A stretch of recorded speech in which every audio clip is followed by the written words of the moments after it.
বিশ্বাস করেন, ওয়াল্লাহি আল্লাহর কসম করে বলছি, বিশ্বাস করেন, আপনার ইন্তেকালের পরে 40 দিন সময় লাগবে না এদের আপনাকে ভুলে যেতে।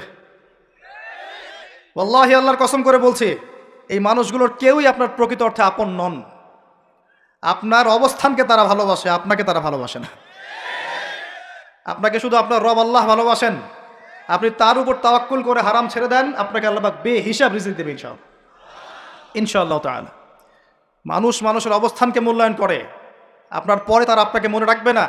আপনি আমি যদি আজকে পৃথিবীতে নাও থাকতাম, আজকে যদি আমরা পৃথিবীতে নাও থাকতাম, পৃথিবীর ঘূর্ণন কমে যেত না। পৃথিবী ঘুরতই, রাত হতো, দিন আসতোই, আমাদের স্ত্রী সন্তানরা বেঁচে থাকতো, মা বোনরা বেঁচে থাকতো, সবাই যার যার জায়গায় ঠিকই থাকতো, আমরাই থাকতাম। এটাই বাস্তবতা, এটাই দুনিয়ার নির্মম বাস্তবতা। তাহলে এই দুনিয়ার সংক্ষিপ্ত জীবনে কাদের কথা চিন্তা করে আপনি আল্লাহর অবাধ্যতা করছেন? কাদের কথা চিন্তা করেন? স্ত্রী সন্তান পরিবার পরিজন ছেড়ে দেন, আল্লাহর ওয়াস্তে হারাম ছেড়ে দেন, হালালে চলে আসে। আমরা ইসলাম নিয়ে অনেক বড় বড় কথা বলি, কিন্তু সবচেয়ে বড় কথাটা হচ্ছে এই আয়াতটা যেটা আমি তেলাওয়াত করতে যাচ্ছি। ইয়া আইয়ুহাল্লাযীনা আমানু, হে মুমিনগণ, আলাইকুম আনফুসাকুম, তোমরা নিজেরা আগে নিজেদের নফসটাকে ঠিক করো। নিজেরা ভালো হও, পরের দিকে আঙ্গুল পরে উঠাও। নিজেরা ঠিক হও, নিজে আগে জ্ঞান অর্জন করি, নিজে আগে আমল করি, নিজে আগে হালাল খাই, নিজে পরিবার ঠিক করি, নিজে আমি দিন ইসলামের জন্য ক্ষুদ্র পরিসরে কিছু করার চেষ্টা করি, অন্যের ভুলের দিকে আঙ্গুল পরে উঠাই। দেখবেন ইনশাআল্লাহ প্রত্যেকে যদি নিজের ফিকির করি, আস্তে আস্তে সমাজ ঠিক হয়ে যাবে ইনশাআল্লাহ। নিজে ঠিক না হলে কিচ্ছু ঠিক হবে না। আর নিজে ঠিক না হয়ে মানুষকে ঠিক করতে যাওয়া ঠিক নয়। একটা বাতি যখন জ্বলবে, একটা বাতি থেকে আরো অনেক বাতি জ্বলবে ইনশাআল্লাহ। আল্লাহ পাক আমাদের সবাইকে হালাল রিজিক অন্বেষণ করার তৌফিক এনায়েত করুন, আমিন। যাদের হালাল রিজিকের সমস্যা আছে, আল্লাহ পাক যেন বেহিসাব রিজিকের ব্যবস্থা করে দেন, আমিন। আপনার আমার সম্পদ সুদের মধ্য দিয়ে লুটে নেওয়া হয়েছে, সম্পদ পেপার মানির মধ্য দিয়েও সাক করা হয়েছে। পৃথিবীর একটা অংশ দিন দিন ধনী হয়েছে, আর একটা অংশ ডে বাই ডে প্রপার্টি ডিস্ট্রিবিউশনের মধ্যে চলে গেছে। এগুলো বুঝতে আরো সময় লাগবে, আরো দিন যেতে দেন, 5 বছর 10 বছর যাক, আপনারা নিজেরাই বুঝতে পারবেন ইনশাআল্লাহ তাআলা। বিষয়টা হচ্ছে যে এগুলো ভবিষ্যৎবাণী নয়, এগুলো বর্তমান। যখন মানুষ বাহ্যিক এবং অভ্যন্তরীণ জ্ঞান রাখবে না, তার কাছে বর্তমানের ঘটনাকে ভবিষ্যৎ মনে হবে। বর্তমান সম্পর্কে মানুষ যখন ওয়াকেফাল থাকবে না, গাফেল থাকবে যে বিশ্বে কি হচ্ছে, কি চলছে, জিও পলিটিক্সে কি চলছে, মিলিটারি সেকশনে কি চলছে, ইকোনমিক্সে কি চলছে, এই ফেতনাগুলোর মধ্যে, তখন মানুষের কাছে মনে হবে এগুলো হয়তো ভবিষ্যৎবাণী। আসলে এগুলো ভবিষ্যৎবাণী নয়, এগুলো সবই বর্তমান। বর্তমান সম্পর্কে আপনি অজ্ঞ বলেই বা আপনি জ্ঞান অর্জন করার ফিকির নেই বলেই আপনার কাছে এগুলোকে ভবিষ্যৎবাণী মনে হচ্ছে। আপনি দুই চোখ খোলেন, খিদিরের মতো হন আলাইহিস সালাম, আপনি দেখবেন সব কিছু আপনার কাছে স্পষ্ট হয়ে যাবে ইনশাআল্লাহ। আমরা এমন একটা সময় বাস করছি যেখানে আখিরুজ্জামানের ম্যাক্সিমাম সাইনগুলো দেখা যাচ্ছে, ম্যাক্সিমাম। ডে বাই ডে আপনি ধর্ষণের বৃদ্ধি দেখতে পারবেন, ডে বাই ডে আপনি জেনা বাড়বে দেখবেন, মাদকদ্রব্য মানুষ বেশি বেশি খাবে। একটা মানুষ খুঁজে পাবেন না যে ব্যক্তি সুদ থেকে 100% মুক্ত থাকতে পারবে, একটা মানুষও পাবেন না। বাহ্যিক বিষয় বাদ দেন, ইন্টারনালে আসেন।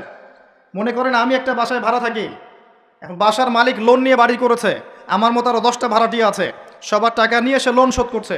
পরোক্ষভাবে আমিও সুদ খাচ্ছি, এখানে আমিও সুদের সাথে সম্পৃক্ত আছি।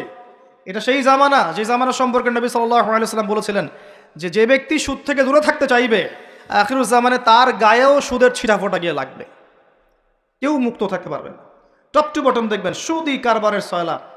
আর কেন রাগ হচ্ছেন আমার সাথে? আল্লাহ রাব্বুল আলামিন পবিত্র কোরআনে বলেছেন, ইয়া আইয়ুহাল্লাযীনা আমানু, আমি আপনাকে আল্লাহর কালামটুকু শোনাতে এসেছি। জোর করে কাউকে কিছু মানানো যায়? এটা ইসলাম শেখায়? ইসলাম তরবারির জোরে কোনো কিছুকে মানতে শেখায়? ইসলাম শুধু দাওয়াত দিতে শেখায়। ফাযাক্কির ইন্নামা আনতা মুযাক্কির, শুধু অনুবাদ করতে চাচ্ছি আল্লাহর কথা। যে কোনো আলেমের কাছে গিয়ে অনুবাদের সত্যতা যাচাই করে নিয়েন। আল্লাহ বলছেন, ইয়া আইয়ুহাল্লাযীনা আমানু, হে মুমিনগণ, ইত্তাকুল্লাহ, তোমরা আল্লাহকে ভয় করো। ওয়া যারু মা বাকিয়া মিনার রিবা, সুদগুলো ছেড়ে দাও, সুদের অবশিষ্ট অংশগুলো ছেড়ে দাও। ইন কুনতুম মুমিনিন, যদি প্রকৃত অর্থে মুমিন হয়ে থাকো। ওয়া ইন লাম তাফআলু, যদি তোমরা এই কাজটা না করো, অর্থাৎ সুদ না ছেড়ে দাও। ওয়া ইন লাম তাফআলু, যদি তোমরা সুদ না ছাড়ো, কে বলছেন? ফাযানু বিহারবিন মিনাল্লাহি ওয়া রাসূলিহি, তাহলে আল্লাহ এবং তার রাসূলের সাথে যুদ্ধের ঘোষণা শুনে রাখো। Path is yours, the road is yours, রাস্তা আপনার, পথ আপনার। চুজ ইউর পাথ, আপনি আপনার রাস্তা সিলেক্ট করেন। আপনি আল্লাহর সাথে যুদ্ধ করবেন, তার নবীর সাথে যুদ্ধ করবেন, নাকি এগুলো ছেড়ে দিয়ে আল্লাহওয়ালা হবেন? আপনার সিদ্ধান্ত। কে আপনাকে বাধ্য করে? কেউ নেই বাধ্য করা, কেউ বাধ্য করবেন আপনাকে। এটা আপনি ফিকির করবেন। সারা জীবন যে হারাম রিজিকটা আপনি খাচ্ছেন, এইটা দিয়ে কি আপনার হজটা কবুল হবে কিনা, এটা দিয়ে আপনার উমরাটা কবুল হবে কিনা, এই টাকায় যখন সন্তান সন্ততি বড় হবে এরাও আল্লাহওয়ালা হবে কিনা, আপনি ফিকির করেন। আপনি চিন্তা করেন, যে নবী মুহাম্মদ সাল্লাল্লাহু আলাইহি ওয়াসাল্লাম জেনা শব্দটা মুখ থেকে বলতেও লজ্জা পেতেন, জানেন? আমাদের নবীজি জেনা শব্দটা মুখ দিয়ে বলতেও লজ্জা পেতেন। একজন সাহাবী এসেছেন, এসে বলেছেন যে আমি অন্যায় করেছি ইয়া রাসূলুল্লাহ, আমি অন্যায় করেছি ইয়া রাসূলুল্লাহ, আমাকে পবিত্র করুন, দুনিয়াতে আমাকে শাস্তি দিয়ে দিন, পরকালে আমাকে কোনো শাস্তি দিয়েন না। নবীজি মুখ ফিরিয়ে নেন, একবার ডানে একবার বামে মুখ ফিরিয়ে নেন, তার কথা যেন তিনি শুনছেন না। বলছেন বাসায় যাও, বাসায় গিয়ে ক্ষমা চাও, আল্লাহ মাফ করে দিবেন। কিন্তু সেই ব্যক্তি নাছরবান্দা, না আমাকে পবিত্র করেন, আমি অন্যায় করেছি, হুদুদ কায়েম করেন। তখন নবীজি বাধ্য হয়ে বলছেন আবিকা মাজনুন, তুমি কি পাগল? তখন সেই ব্যক্তি বলছে না ইয়া রাসূলুল্লাহ, আমি পাগল নই, আমি অন্যায় করেছি, আমাকে পবিত্র করেন। কি কি তাড়না, যাতে আল্লাহর কাছে তাকে পরকালে শাস্তি পেতে না হয়, দুনিয়াতে শাস্তি দিয়ে দেন। কি তাড়না! এরকম মানুষ আছে এখন? চিন্তা করেন। তখন নবীজি বলছেন, এই কথাটা শোনেন, নবী সাল্লাল্লাহু আলাইহি ওয়াসাল্লাম বলছেন তুমি কি করেছো, তুমি কি এমন কাজ করেছো, লিসেন, তুমি কি এমন কাজ করেছো, সুরমা দানি থেকে সুরমা বের করার সময় আমরা যেভাবে বের করি, তুমি কি এমন কিছু করেছো? আমি কি বুঝাতে পারছি? এখানে সবাই অ্যাডাল্ট, ব্যাখ্যা করার প্রয়োজন আছে? সুরমা দানি থেকে সুরমা বের করার জন্য আমরা যা করি, তুমি কি তেমন কিছু করেছো? খেয়াল করে দেখেন, প্রিয় নবী সাল্লাল্লাহু আলাইহি ওয়াসাল্লাম মুখে জেনা শব্দটা বলছেনও না, বলতেও চাচ্ছেন না। তিনি এত উচ্চ মানের ভদ্র মানুষ, সুবহানাল্লাহ সাল্লাল্লাহু আলাইহি ওয়াসাল্লাম। সেই নবীর একটা কথা আপনাকে শোনাই। সেই নবীজি বলেছেন সহিহ বুখারীর হাদিসে যে সুদের পাপের ৭৩টা শাখা আছে, যার সবচেয়ে নিম্ন শাখা নিজের মায়ের সাথে জেনা করা। আমি কিভাবে আপনাকে বুঝাবো যে এটা তিনি কত বড় পাপ বলেছেন? কাদের জন্যে? স্ত্রীর জন্যে? স্ত্রীর জন্য খাচ্ছেন, সন্তানের জন্য খাচ্ছেন, পরবর্তী প্রজন্ম মানুষ করার জন্যে, বা দুনিয়ার স্বার্থে? বিশ্বাস করেন, ওয়াল্লাহি আল্লাহর কসম করে বলছি, বিশ্বাস করেন, আপনার ইন্তেকালের পরে ৪০ দিন সময় লাগবে না এদের আপনাকে ভুলে যেতে।